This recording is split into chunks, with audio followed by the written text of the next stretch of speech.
koľkí ľudia však naozaj v tej práci trpia a prežívajú naozaj utrpenie, psychologické utrpenie, tam to začína a potom sa to preklápa cez vyhorenie, vyčerpanie, cez nepretržitú únavu do choroby na nejakom orgáne. A keď vidíme ten citát, čo povedala pani Eileen, že práca má byť stelesnená láska, potom jej výsledky aj vidieť, je to pravda.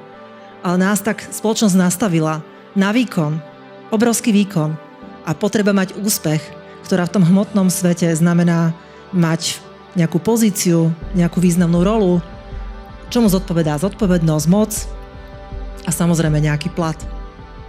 No a keď vidíte ten obrázok, on tam nie je náhodou. Moja prvá práca začínala v advokátskej kancelárii a v jednom advokátskom biltene bol taký vtip, že chcete sa presadiť? Kúpte si kvetinač. Takže tam som vlastne videla, čo znamená presadiť sa v úvodzovkách cez mŕtvoly, kedy ľudia si šlápali po krku a na úkor iného sa snažili presadiť. Takže pre mňa to bolo také naozaj memento, že ako žiť inak v tých kolektívoch a ako pestovať dobré vzťahy a tam niekde sa črtali tie prvé základy vlastne toho môjho smerovania k tej etikoterapii.